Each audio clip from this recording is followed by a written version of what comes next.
Vamos lá. Hoje estou passando por aqui, não estou sozinha. Estou com essa psicóloga maravilhosa, essa comunicadora maravilhosa, minha xará, Thaís Carvalho. Seguinte, gente, eu e minha xará aqui, a gente tá faz tempo assim querendo bater esse papo para virmos juntas aqui juntar as nossas forças, né? Virmos aqui juntar as nossas forças. Aí eu cheguei para ela e falei assim, xará, vamos falar sobre criança de 9 anos? Porque eu andei lendo umas coisas aí, vi que é uma fase de transição. O que que você falou? Ah, acho que é a pré-adolescência? Aí eu falei, o quê? Não, não, 9 anos. Aí o que que você falou? Vamos lá, vamos ter que falar, né? Gente, pré-adolescência, 9 anos. Então hoje a gente vai ter uma conversa aqui, meu filho com 9 anos. Então eu quero abrir esse bate-papo para você, que é mãe também de crianças de 9 anos, para mães que vão alcançar 9 anos, enfim, que quer ter essa experiência com a gente. Então, eu li em alguns lugares, recebi alguns vídeos, que essa transição dos 9 é. Eu não sei se chega a ser igual como é que chama? Terrible Two, né? Uhum, Os 2 anos uhum, lá, que eu não sei se é também uma transição assim, que o meu não passou, então não tive essa experiência dos dois, eu não tive nenhuma uhum, experiência de ruptura uhum, muito sentida assim por uhum, mim, sabe? uhum. E aí eu achei interessante essa de 9, porque ainda não estou sentindo essa ruptura Uhum. tão drástica Abrupta. quanto as coisas que eu li que vai acontecer. Então, tô Uhum. assim, será que ainda vai acontecer? Qualquer coisinha que o Luiz Miguel faça, eu já fico, será que é os 9 É, anos? que sinal, né? É. Primeiro, obrigada pela confiança. Acho que você tem muito mais de comunicadora do que eu. Eu sou uma curiosa, uma otimista de que a saúde mental vai ocupar ambientes além do meu consultório. Então, todo lugar que eu enxergo que eu vá escalar de forma maior, eu acho que eu tenho que estar. Então, obrigada por ter me dado as mãos, Ai, que isso. né? Acho que o universo foi trazendo a gente para Foi, perto, gente. Andy, vizinha, né? É, E não, que a gente aí quer trazer foi muita trazendo coisa. essa troca. Quando a Thaís trouxe, né? Xará, vamos falar sobre essa fase de 9 anos e eu trouxe a pré-adolescência e ela se assustou. E disse, Thaís, não, mas como assim já pré-adolescência? Eu disse, então, eu acho que ela é uma fase nova. E é essa sensação de nova que traz tanto as famílias para o consultório, para poder pensar sobre algo que nem no Ministério da Saúde não existe enquanto classificação. Existe infância, adolescência e adulto. Então, onde é que se encaixa essa fase que vem antes e que caracteriza exatamente um período de transição? Que eu acho que é o que fica mais difícil. Quando você associou ao Terrible Two, eu acho que ele é uma idade chamada de terrível, porque ela realmente também sai de um lugar e vai para o outro. Mas agora, falando dessa fase, eu falo para você que ela traz mais ainda para o consultório. Porque existe um ser que está começando a se perceber descolado da fase da infância, e isso muitas vezes traz muito sofrimento, traz muita angústia, tanto para a criança quanto para os pais. E quando você traz do tipo, o Luiz Miguel, meu Deus, será que ele já tá? Eu acho que me vem uma tentativa de sinalizar se eu já preciso ser diferente nessa fase de Preciso fazer transição. Que algo, mãe né? agora que eu vou ser, que não é mais a mãe da criança e vai Aham, começar a ser essa mãe do adolescente. aham. Mas sabe que eu gosto muito justamente desse ponto, porque assim, a gente vê na teoria todas essas fases acontecendo, né? Nós como Uhum, mães, assim, uhum, independente do assunto, se é 9 anos, se é alimentação, se é condução de esportes, a gente vê muito na teoria as uhum. coisas. E por isso que eu gosto de puxar, sempre que eu Pra sua vejo algum experiência. assunto, de fato, o Uhum, que nós mães podemos fazer, não de agir diferente, mas qual é a nossa missão?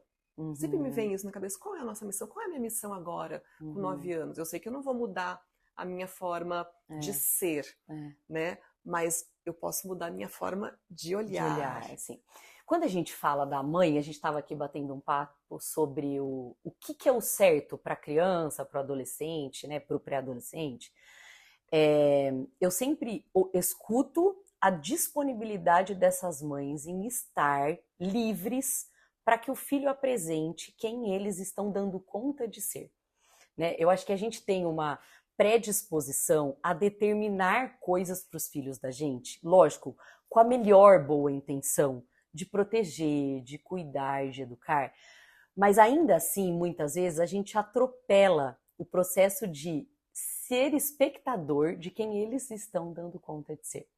Então, o convite que eu sempre faço para essas mães é, além do que elas gostariam que eles fossem, quem elas estão percebendo que eles conseguem ser? O quanto, de fato, elas conseguem escutar esse processo de desenvolvimento dos filhos.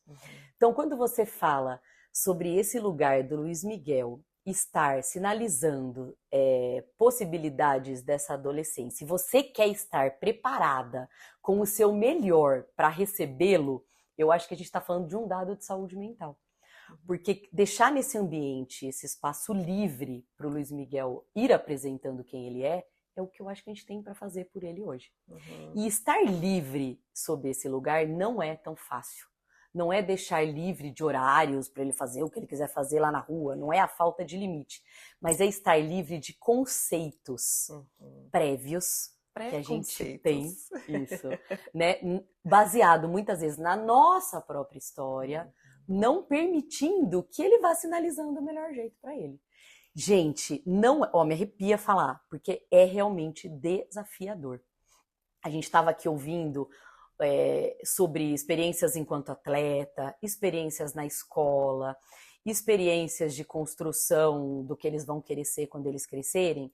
E é muito difícil no trajeto, no caminho, a gente não interferir de forma que a gente fere, né? Intervir de forma que cresça, mas não ferir, sob a nossa perspectiva. Sim, do que a gente deixaria. Eu acho que o mais difícil é exatamente isso, né? A nossa perspectiva. É difícil você enxergar o que você está colocando ali sua, né? Você separar. Não, isso é meu, isso é a minha história. Qual que é a história dele? Eu acho que é um desafio porque é quase que inconsciente, né? Isso. Não sei se eu posso usar essa palavra. Pode, quase deve. Que inconsciente. Você vai numa engrenagem ali que de repente você colocou a sua história. Isso. Então acho que você está aberto para essa visão. Eu fico muito, eu fico até assim demais em alerta para isso, porque para mim é um grande ganho quando a gente consegue separar, sabe, se livrar da nossa, ou se livrar não, viver a nossa história e tentar deixá-los. Sabe a parte que eu fico mais feliz? É que a Thaís está do lado de um divã.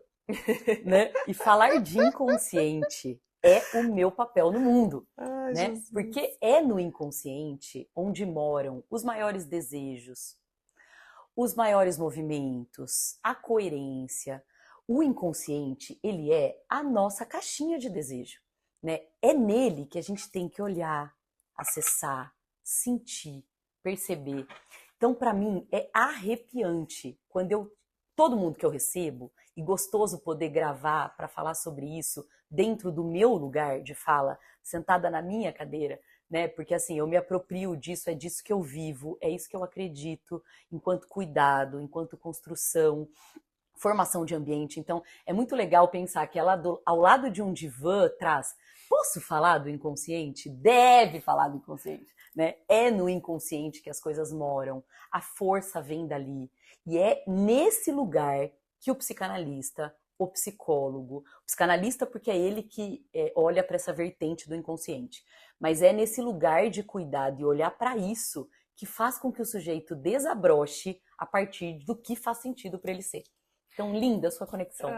Sabe uma coisa que... Eu vou sempre usar o Luiz Miguel aqui, tá, gente? Viu? Me permita, Xará, porque é a minha, né? A minha sua referência, né? Ele tem me falado muito de medo da morte. Não sei, e eu tenho notado isso ultimamente. Né? Eu vou viajar e ele já pergunta, do nada, assim, você sabe quantos % de acidentes de avião que acontecem que todas as pessoas morrem? Eu falei assim, nossa, filho, não, porque você viu num vídeo? Não, tava só pensando. Tava aqui fazendo conta se eu tô dentro da estatística ou se dessa vez eu passo. Então ele tem falado muito disso. Não sei se isso Maravilhoso. cognitivamente também é uma mudança dos 9 anos, ou emocionalmente, né? Qual parte que afeta. Acho que de neurociência você tá mais embasada do que eu, porque eu sei que você está fazendo cursos na área. Mas falando da experiência, da noção da finitude, o que o Luiz Miguel está é se despedindo de uma fase chamada infância. E ele está entendendo que essa infância está indo embora, está acabando. Então, é a primeira experiência de finitude que se apresenta aos 9 anos, é despedir-se da infância. Então, essa experiência de entender que coisas acabam, ele está internalizando. E riscos de acidente de avião são realmente grandes e muito expostos quando acontece. Então ele entendeu que ali é um jeito que pode acabar tudo. Né? Então é engraçadinho ele fazer conta, né? Porque talvez até vá contando aí um jeitinho que ele entende as coisas. Tipo, será que eu tô, né, dentro dessa estatística? Mas assim, eu acho que o que está por trás mesmo é a ideia da finitude, que ele está começando a experimentar viver falando dos 9 anos. É quase que uma conversa espiritual também, né? Tipo, quase que um atravessar de portal, sabe? Você falando assim dessa forma de finitude e tudo mais, me veio muito uma coisa espiritualizada, né? Que eu enxergo assim as crianças também imaginando essa coisa de ele tá atravessando um portalzinho. Ele tá mesmo, um portalzão, anos, né? Ele tá atravessando ele tá na ponte. Eu acho que ele ainda vai demorar para chegar lá, né, nessa outra fase. Mas essa ponte, essa transição, esse portal, que eu chamaria de mundo, né, nem iria para o campo, não só indo para o campo espiritual, mas indo para o campo da psique amadurecida. Né? É verdade que ele está entendendo, quando ele se despede da infância, que ele tem um mundo gigantesco para ele conquistar. E falando desse mundo gigantesco para eu conquistar, eu preciso falar tchau para minha infância, porque senão eu também não vou conseguir. Me arrepia, porque assim, é lindo o jeito que eles vão contando os interesses desse mundão que está lá fora e o tchau para aquele lugar tão gostoso que a mãe fica na infância e que ela também tem que se despedir. Não, eu vou aproveitar essa sua fala para usar uma expressão que eu vi quando eu estava estudando, que é assim, essa transição é comparada simbolicamente à expulsão do paraíso. Legal. Que é o momento em que a criança deixa de viver em plena confiança e começa a construir sua própria visão do mundo. Isso. Né? O Winnicott transita na ideia de dependência absoluta, relativa, até chegar num processo de independência. Né? Então, assim, o que você está falando é que você está assistindo ele com as falas dele, entendendo o que está por trás, com uma escuta refinada, para dizer, filho, vamos falar desse medo do fim? Dessa vez, tomara a Deus que o avião não caia, mas é verdade que em algum momento as coisas têm um fim. E não indo só para a ideia espiritual, mas indo para a ideia das pulsões. Porque quando a gente fala de viver, a gente fala de morrer. Então, quanto mais eu amadureço e vivo na ideia da vida, eu também vou me aproximando da pulsão de morte. Então, não é estranho vir esses raciocínios. É algo que está dentro da gente mesmo. E precisa ser falado, né? Para não se transformar, para não transformar pensamentos que invadem e vão adoecendo. Adoecendo. Eu acho também... Eu não gosto de ficar falando eu acho nas entrevistas, porque me dá uma sensação de... Na minha opinião, eu acho que depois a gente ajeita as frases. Que foi uma das coisas que eu anotei aqui também. Eu penso Você falou do adoecer, né? O quanto nós adultos precisamos cuidar do nosso emocional. Isso. Para justamente cuidar dessa transição emocional. Né? Porque tem a transição cognitiva, acho que vem tudo junto, né? Um combinho, né? Cognitivo, emocional, né? Social, né? As mudanças que vêm para o social. Mas o quanto a gente tem que cuidar principalmente do nosso emocional para conseguir, para estar, né? Então, para mim, Thaís, a parte mais importante é essa o tempo todo, né? Eu tenho 20 anos de clínica e recebo famílias. E eu fico com um membro da família, porque dentro da abordagem que eu trabalho, eu fico com um, E os outros eu encaminho, e por isso eu tenho clínica junto. Porque geralmente as famílias que chegam até mim, não necessariamente ficam um sujeito só. Então eu fico com um e encaminho o outro. E na grande maioria das falas, visto a rede que me indica, que são pediatras, ginecologistas, a própria escola, eu recebo mães mais aflitas do que o próprio sintoma da criança, né? Então, isso que você está falando para mim é o ouro quando a gente fala da saúde mental dos nossos filhos. Como é que está a nossa psique? Como é que está o nosso emocional?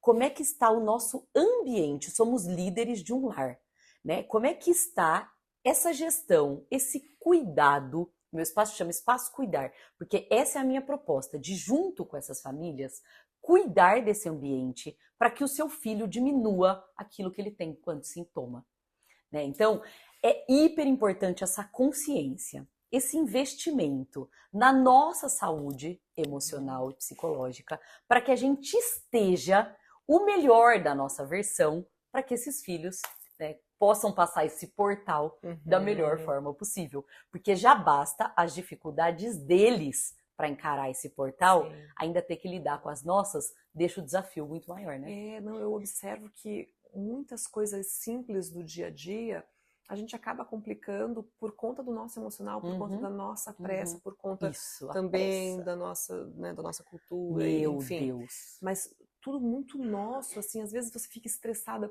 Eu me pego várias vezes parando para respirar e falando assim, não, isso é meu. Isso é porque tá ferindo o meu ego, eu estou nessa pressa, estou nesse estresse, né, por causa de trabalho. Sim, né, medos, preocupações. Coisas. E aí a gente embute neles esse peso todo, né? Então, quando a gente consegue respirar, que não é fácil, mas se você consegue respirar e você consegue se organizar antes, eu acho que é um ganho.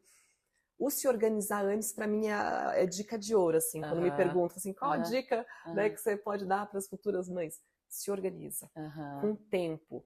Tipo, se tem que sair para festinha de aniversário 11 da manhã, põe na sua cabeça que você tem que sair às 10, para você ir com calma, deixa ele vestir o tênis, deixa ele colocar, deixa ele escolher, deixa ele pensar, deixa, né? Porque a nossa o que você fala que para você é muito valioso é ter tempo para deixar que ele faça as coisas no tempo dele, né? Quando a gente fala de um cenário que parece favorável, olhar para o tempo a favor é um baita ponto. Mas não é sempre possível ter o tempo a nosso favor. Sim. Né? Então, quando a gente fala de dinâmicas de família na rotina, que é geralmente o que leva a um adoecimento, a rotina, né? Vez ou outra as coisas acontecerem de forma improvisada, não adoece.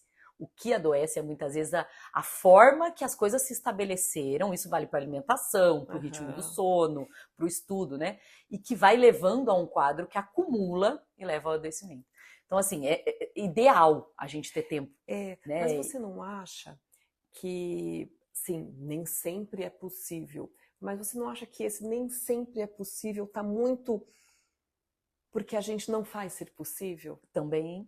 Sabe, eu entendo, sim, que né, ia trabalho, ia acordar cedo e tudo mais, mas eu vejo muitas vezes a gente podendo fazer esse possível acontecer e a gente... Porque eu acho que você também está falando... Sabe? Sim, aquela coisa, de repente você está ali bem sentadona, mexendo no celular e você podia estar organizando antes, sabe? Eu acho que você fala do uso, do mau uso do tempo, né, podendo interferir em tudo isso. Eu acho que você fala de uma cultura ansiosa, né, onde o tempo, a entrega, né, tem uma questão de pressa que realmente dificulta o que sobra para essas crianças, né? Além do que, a gente tendencia a lotar de acontecimentos a rotina dessa criança, onde o tempo ainda fica muito mais difícil, né? Eu vejo mães dizendo aqui para mim 4, 5 coisas que a criança faz, a criança chega aqui exausta, falando, Thaís, pelo amor de Deus, fala para minha mãe que eu não aguento mais esse tanto de coisa. E fazer a tarefa de casa da escola integral à noite, depois de mais 2, 3 atividades da escola, não sobrou mais nada, né? E aí cria uma desavença na troca ali, na hora que ela ia ficar com a mãe, gerando um baita conflito, e aí a criança começa a trazer sintomas importantes de irritabilidade, de cansaço, exaustão, tá se dando mal com a mãe, né? E que às vezes a gente, se olhar na rotina, o que estava faltando era tempo para se organizar. Uhum. Então, assim, é realmente de muito valor olhar para isso como uma ferramenta de saúde para aquele lar. Uhum. Mas esse monte de convite faz com que a gente Uhum. atropele Se o tempo, perca, né? se O perca, que né? é muito importante quando você me diz, eu preciso parar e me olhar. Por que que eu tô fazendo isso desse jeito e que tá levando aquela Por determinada que que eu tô situação? deixando o tempo me engolir, né? Eu converso com as minhas Isso, amigas direto isso. isso. Por que o É, tempo vai engolindo? Por quê? é, Né? A gente tem o controle, né? é, Vamos voltar aqui para nossa cabeça. A gente tem o é. controle, a gente tem que ter E esse Thaís, você trouxe controle. uma coisa tão importante falando, né, de desenvolvimento infantil hoje, que é o celular. O celular para a mãe, o celular para o filho, o celular no ambiente, que Uhum. rouba a gente da conexão, né, com essas figuras que de fato faz sentido eu estar conectada. Que eu acho que é um baita tema para a gente falar num próximo capítulo. Vamos voltar aos nossos 9 anos, que a gente vai tudo meio que se misturando, né? Uhum, A gente estava falando do mundo encantado, da expulsão do paraíso, essas coisas todas. É, os 9 anos têm, eu acho que é a característica do emocionalmente mais instável, uhum, né? É mais uma montanha russa uhum. acontecendo na cabecinha deles. É quase que uma rebeldia. Essa palavra é tão comum, né? É, Nossa, meu filho fofo, bonzinho, agora tá tá tão rebelde, rebelde. né? E na nossa geração, né, essa fala ainda vinha com uma conotação ainda daquele ovelha negra, né? Como se a rebeldia fosse de fato algo que corrompesse, que provocasse ruptura daquele padrão de funcionamento, né? E hoje eu enxergo a rebeldia como uma forma saudável de manifestação do sujeito que está se percebendo diferente. Uhum. Então é verdade que as famílias têm essa fala, né? De ai, Thaís, cadê aquele meu bebê fofo, querido, que me abraçava, falava eu te amo, agora ele é irritado, agora ele não quer mais me beijar, ele quer que eu deixo na escola, ele não quer mais que eu vou até a porta, né? Então, assim, é verdade que essa rebeldia, ela pode ser enxergada como um manifesto do ser. E Uhum. todo manifesto do ser, para mim, ele é saudável. Ele é necessário, ele é preciso. É lógico que nós não vamos alimentar a revolta, Uhum. mas ele precisa ter espaço para essa manifestação. Você acha que uma brincadeira, no sentido, você falou, né, do beijo e tal. O Luiz Miguel tá com esse costume também, eu vou dar beijo de tchau. Já escapa. Não, ele faz assim, ó. Ah, que Ele legal. limpa. Ninguém pode ver que você me deu, entendeu? Ele limpa. Daqui a Assim. pouco ele não deixa, vai se dar. E ele falou assim, e ele sabe, eu não uso batom, eu uso muito manteiga de cacau, então não fica marcado, mas ele limpa. A tendência nossa é sentir, né? Porque daí a gente traz de novo pro Nossa! nosso ego, para as nossas feridas, para não sei o que lá, lá, lá, lá. E eu tento trazer um pouquinho de brincadeira, que eu acho que ajuda tanto a criança quanto a nossa criança interior. A Esse mãe exemplo, abandonada. esse exemplo, né, particular do meu filho. Agora eu dou um beijo nele e eu limpo. Eu beijo e falo assim, opa, já limpei. E aí ele vai e dá risada e tal. Então, isso pode trazer um pouquinho de leveza para essa rebeldia, eu acho o humor, né? O humor, ele é uma ferramenta, né, psicológica que traz sim temas difíceis com mais leveza. Então, a psicanálise tem uma frase que é maravilhosa, né, que ela fala: brincando eu posso falar tudo, até a verdade. Né? Então, usar da brincadeira, do humor, traz possibilidades, né, para falar de temas difíceis. Mas quando você fala desse beijo, né, apagado, desse beijo limpo, né, eu acho que ele também vai pôr em contato a mãe rejeitada, a mãe abandonada, a mãe que se fragiliza quando vê esse filho crescendo. E que é desafiador, porque é verdade, a gente vai para um lugar, né? Você trouxe a sua infância, né? Talvez alguns traumas da construção da nossa infância, mas o que me vem é da adulta mesmo, sendo rejeitada por aquele que ela parou a vida para se dedicar. E aí a gente entra numa... Eu tenho uma amiga genial, ela tem uma fala, ela já tem filho mais velho que o meu, e ela fala: tá, você quer comprar essa briga mesmo? Né? Porque na adolescência você vai escolher as brigas que você quer comprar, porque se eles puderem, em todas as experiências de troca, ter um convite para entrar num conflito. Né? Então, assim, tem briga que realmente eu tenho deixado passar. Eu e o César, a gente fala muito disso. Essa nós vamos comprar? Essa nós não vamos? Uhum. Não, essa nós vamos. Essa não dá. Porque na ideia de colocar o limite, eu vou precisar me posicionar. Uhum. Mas eu acho que vai vindo essa... Eu não me sinto sábia. Eu acho que tem muito ainda para eu me conscientizar, para me sentir uma pessoa sábia. Mas eu acho que a ideia de praticar a sabedoria é obrigatório quando a gente está falando do crescimento deles, ainda mais nessa fase que o convite para o conflito é presente o tempo todo. É um exercício diário, tudo, Diário, né? A maternidade, tudo. a educação, acho que é um exercício diário sem fim. Acho que sempre, né? Incansável. Isso, infinito. Verdade ou mentira?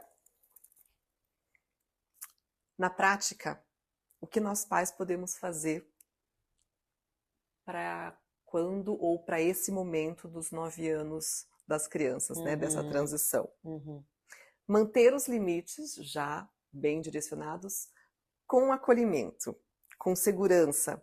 Nessa idade, eles enxergam os adultos firmes, mais afetuosos, assim. Verdade. Eu acho que ser afetuoso independe da idade. Provocar acolhimento independe da queixa. Verdade. O vovô o vovô representa alguma coisa de limite ou não? Não sei, viu? Será? Pensando nesse caminho desse lugar dos pais, né? Eu tenho trazido muito a reflexão sobre negociar a partir de agora um pouquinho mais. Porque quando a criança é criança e está na infância, eu acho que esse cuidado vem mais direcionado. Né? Ele deve fazer isso ou não e a gente sustenta isso. Quando a gente está falando dos 9 anos, falando essa possibilidade dele crescer, ajudar com ele a construir por que você está pensando tudo aquilo. Né? E ouvir por que ele está falando para você, mãe, quero ficar mais meia hora lá no jogo. Quero ficar mais meia hora. Mas por quê? Né? O que tem de bom, o que não tem? E junto com ele construindo, por que fazia sentido ir embora? Por que fazia sentido ficar mais meia hora? Porque o limite, ele quase chega a ser subjetivo em determinadas experiências. Tem hora que deixar um pouquinho mais faz todo sentido. Mas tem hora que ele precisa parar antes, porque você está percebendo que o negócio não está legal.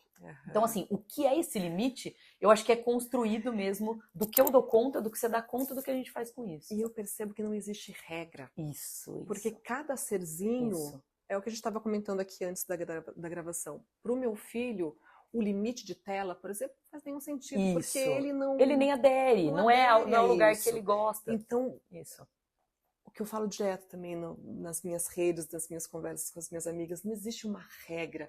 Ah, não, o fulano fez isso, então vou fazer também. Não, olha para sua criança de 9 anos e veja junto. O que ela está precisando naquele momento, naquela fase, naquele dia, naquela hora. Thaís, né? Uma das coisas que mais prejudicou o puerpério das mães que eu recebi nesses 20 anos, e acho que o meu também, foram manuais de funcionamento.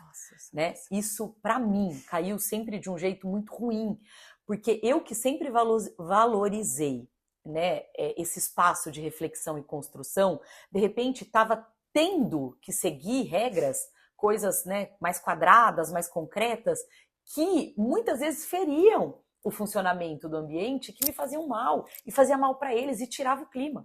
Né? Então, assim, esquece manual. Você, se conseguir construir o seu, do seu jeito com o seu filho, já está no lucro. Ainda mais querer pegar o de alguém. Né? Então, investir nesse espaço de construção, para mim, é o que se torna uma regra nos cuidados da saúde mental das crianças e da família, né? É isso mesmo. Olha, das coisas que eu anotei... Posso sugerir uma coisa? Pode. Fala uma diferença entre o filho menino e a menina, que eu acho que é legal. Eu posso dar um... Pode. Quem tem 2 filhos. Isso, boa. Porque muitas famílias têm mais de um filho. Uma coisa é você dar toda a atenção para um. Você se preocupa com o problema é quando fica dividindo a atenção. Acho que isso também é uma legal. Acho que 2 temas que você pode agora sugerir pensar. As mudanças físicas na pré-adolescência, tanto para menina quanto para menino. Eu tenho aí algumas colocações que acho que faz sentido.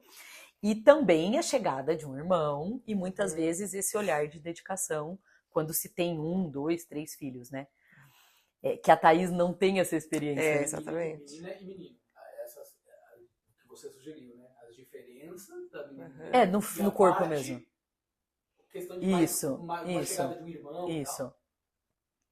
E eu tenho famílias aqui, né, que não só chegada de irmão, chegada dos avós que vêm morar. Né? Você contou uma experiência de eu estava dando banho nele e também estava cuidando do banho da minha mãe. Então você já estava tentando se dividir ali do que você ia fazer com o tempo. Né? Então, assim, tem experiências, né, que vão incluindo pessoas mesmo. Então, vou aproveitar essa sua deixa. A gente está falando aqui do olhar exclusivo, da dedicação, dessa atenção a essa transição. Mas, e quando tem um irmão, uma irmã, ou mais novo, ou mais velho? Como enfrentar essa fase dos 9, né? Já que esse é o nosso foco, essa fase aí dos 9 anos, eu sou mãe de 1. Então, naturalmente, que o meu cérebro puxe, né, todo para ele. Mas e as mães de 2, de 3? É verdade. Eu tenho várias amigas com 3 que ficam nessa, e que eu vejo essa criança de 9 anos, que tem muitos amiguinhos do meu filho, mais sentido ainda, talvez justamente porque como gerenciar isso, né? Acho que a Thaís traz um dado importante. Eu sou mãe de 2, e de um menino e de uma menina, que além de fisicamente serem opostos, onde o Miguel é loiro do olho claro e a Helena é uma moreninha, que parece uma índia, eles têm personalidades muito diferentes, né? E quando a gente fala da chegada de mais um membro na família, esse de 9 anos pode ser o caçula, como ele pode vir a ser o mais velho. E é fato que esse posicionamento, esse lugar que eu ocupo no meu núcleo familiar, vai determinando também e ajudando na construção dessa identidade. Então, o menino de 9 anos mais velho, de 2 irmãos, ele já tem um processo de amadurecimento muito diferente de um menino de 9 anos, caçula, de 2 irmãos mais velhos. Então, a influência de quem entra, né, no núcleo familiar faz toda a diferença para esse processo de amadurecimento. Quando ele é o caçula, ele já tem dentro de casa como minha mãe lidou com esses supostos adolescentes que vieram na minha frente. Então, geralmente, ele é beneficiado nessa adolescência, porque essa mãe ela já desbravou muito dos medos dela com com a adolescência tendo sido iniciada pelos outros 2. Aquele que é o primeiro, sinto muito, Miguel, meu filho, que é o meu primeiro adolescente, ele tá passando um processo mais árduo, porque é a primeira vez que eu sou mãe de adolescente. Então, é fato que os meus medos, as minhas inquietações, as minhas dificuldades são realmente diferentes, né? Eu tive um exemplo essa semana que eu chorei de rir comigo mesmo. Ele foi lá com o grupo do condomínio fazer um rolezinho lá com os amigos do condomínio, e eu tenho contato com uma das mães, e eu disse para essa mãe, vamos montar um grupo das mães do condomínio de adolescentes? E aí, logo que eu falei, já me veio essa experiência de falar assim, mas será que cabe ter grupo de mãe de adolescente para cuidar? E ela, Thaís, eu topo, tô com você. Mas eu juro que eu fiquei pensando, né? Eu colocar o Miguel nesse lugar que eu sempre fiz até agora, que são os grupos que ele circulou, faz sentido? Faz sentido para ele? Faz sentido para mim? Será que é esse nível de cuidado e controle que o adolescente quer que eu tenha? Será que isso não... E fiquei pensando muito sobre isso, né? Mas assim, eu que sou uma profissional da área, que convivo, que escuto, que vivo, me vejo o tempo inteiro, né? Em ciladas de ser mãe nova da adolescência, né? Então, assim, acho que é muito legal a gente pensar exatamente sobre a gente sendo mãe. E a mãe dos 9 anos, eu preciso contar, ela já é uma mãe com sinais de dar independência, de confiar, para que ele vá conseguindo passar o portal, como você contou, de um jeito de mão dada com essa mãe. Porque se eu fizer esse grupo, eu tenho certeza que eu vou ser recriminada por esse adolescente. E eu distancio ele desse lugar de cuidado, de confiança. Né? O que ele está me pedindo hoje de manhã, ele disse exatamente isso. Mãe, confie em mim.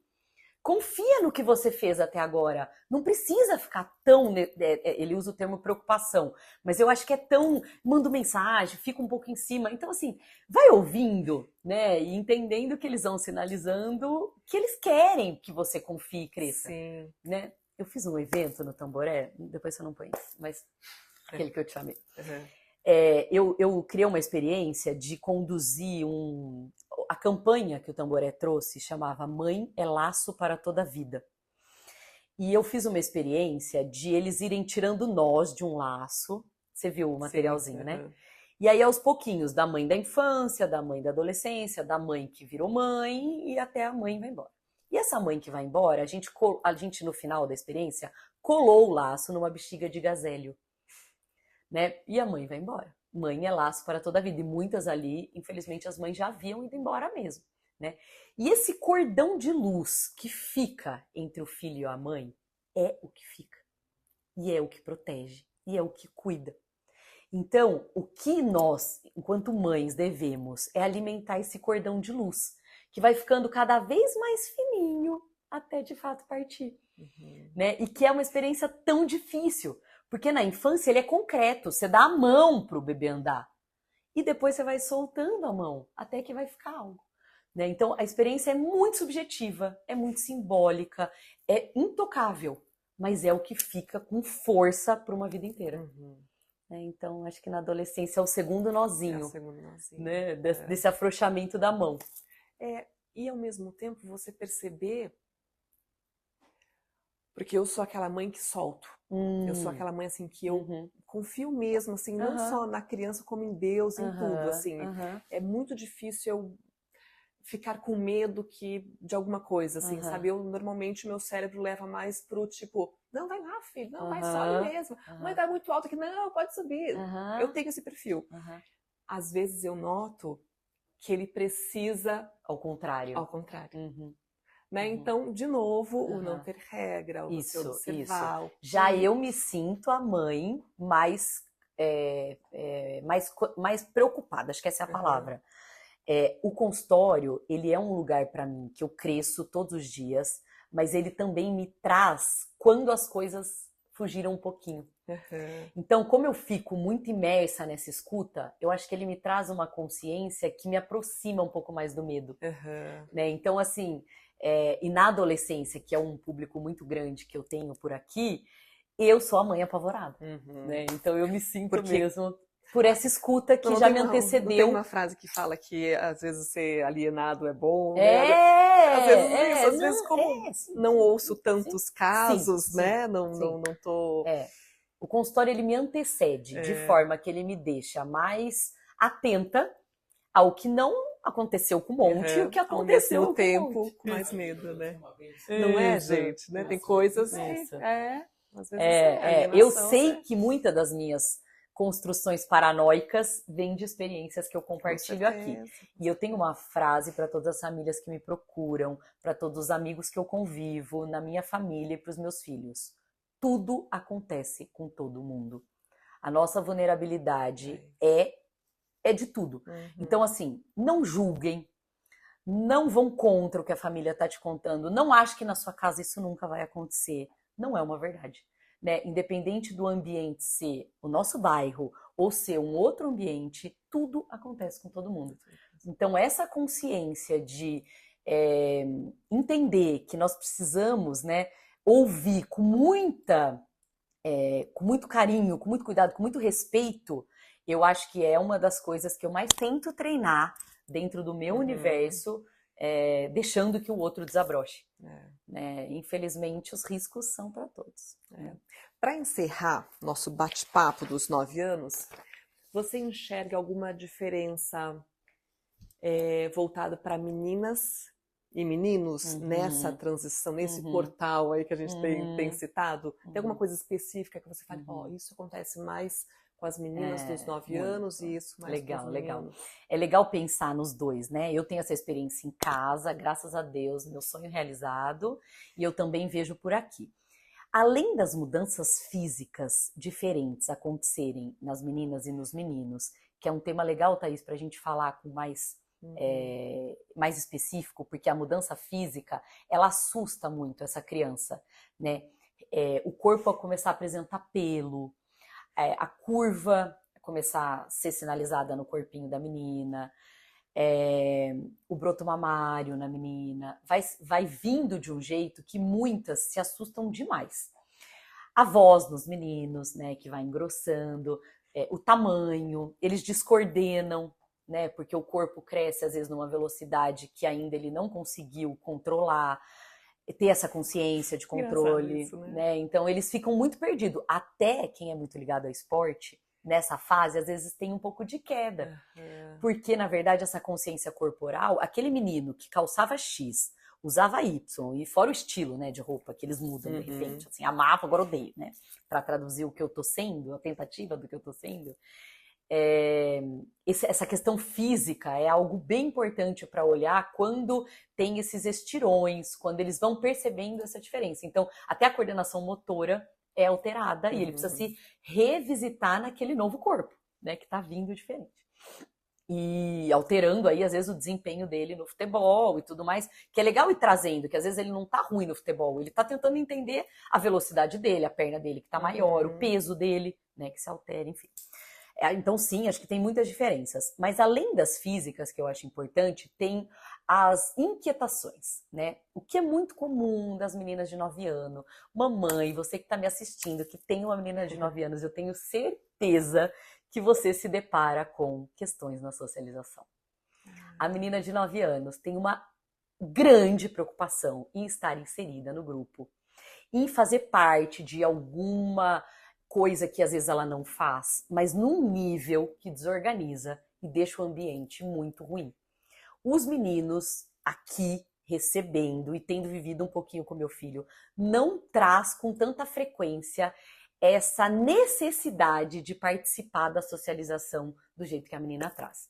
Então, o bullying nas meninas de 9, 10 anos, 11 anos, até é muito, muito apresentado no consultório. É uma queixa, assim, aqui na minha clínica, isso é uma fala muito comum, né, de não estar conseguindo socialmente se inserir de um jeito leve, de um jeito gostoso. Não foi convidada para festinha, ficou de fora do trabalho, tiraram o sarro do tênis que foi, enfim. As meninas trazem essa queixa com muita frequência, os meninos um pouquinho menos. Acho que os meninos ainda não trazem a briga entre os meninos tão forte. Eles não têm, a sensação que eu tenho é que eles não têm essa necessidade de pertencer tão forte como a menina precisa, né? A mulher tem uma coisa muito forte no coletivo das mulheres, né? Eu não sei se o homem, eu vejo pela minha experiência, né, como mãe de menino, me parece que os meninos na escola, especificamente, gostam muito das mesmas coisas, né? O futebol, a queimada, não sei o que lá. Me parece que isso é mais orgânico para eles. E as meninas parece que sempre nas rodinhas, porque não sei se os gostos são mais o que você está falando divididos. Parece que os meninos brincam mais com o corpo. Com as mesmas coisas. E se mexem. Né? As meninas ficam mais contidas e falam mais. E é nesse falar que tudo vai virando um grande bololô. Né? Porque elas querem a privacidade delas, mas querem pertencer ao grupo. E ainda esse percurso de socialização fica muito afetado. O que eu observo nos meninos, às vezes eu vejo comentários assim, mas por que será que ele escolheu fulano primeiro em vez de escolher ciclano pro time? Né? Mas ciclano é melhor, Beltrano é pior. Então, às vezes, até vejo algumas coisinhas comparam, assim. Talvez a força física e o desempenho seja o critério que ele tenha para escolher. Agora, nas meninas, ainda isso tudo parece mais confuso. Né?